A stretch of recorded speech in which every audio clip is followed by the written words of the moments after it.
Alors pour la ville de Bastia, en fait, c'était la 20e année d'organisation des Journées du patrimoine.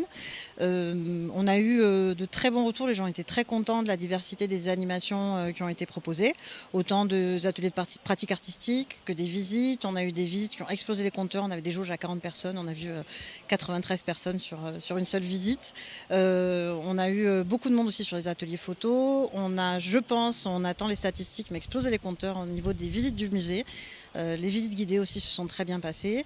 Un succès énorme pour notre atelier Marcellé, puis qu'on remercie au passage pour l'atelier Pop Art qui a refusé du monde tout l'après-midi. Et évidemment aussi de belles choses, de beaux événements musicaux comme on vient d'en voir aujourd'hui avec le conservatoire qui nous a donné un très très beau récital de guitare et de mandoline.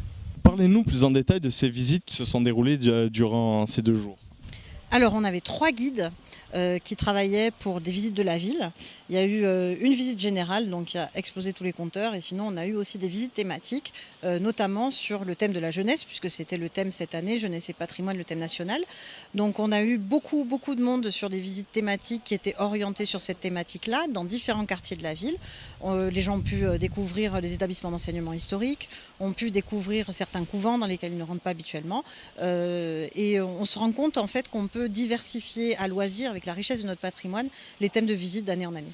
Cet événement a encore gagné en popularité cette année. On peut espérer bien sûr une nouvelle édition l'année prochaine. Quelles seront peut-être les nouveautés que vous avez prévues pour l'année prochaine ? Alors malheureusement, on ne connaît pas encore le thème à l'avance. On a le thème en général au mois de mars du ministère de la Culture. On espère ouvrir encore plus d'édifices à la visite. On espère pouvoir découvrir encore plus de choses, faire ouvrir des bâtiments que le public ne voit jamais. Pourquoi pas des bâtiments privés? On en appelle d'ailleurs à la population. Les gens qui ont chez eux des trésors, des plafonds peints, des belles cages d'escalier. On invite les gens à nous contacter pour qu'on puisse organiser des visites, peut-être pas chez eux directement, mais pourquoi pas des expositions, pourquoi pas ouvrir des cages d'escalier aussi au public, franchir des portes qu'on ne franchit pas habituellement.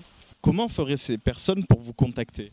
Alors elles peuvent appeler à la mairie de Bastia, les coordonnées sont sur le site internet, ou elles peuvent directement appeler dans nos bureaux qui se trouvent à la Citadelle Place Donjon, venir nous rendre visite, pourquoi pas, ou nous appeler au 04 95 32 91 66.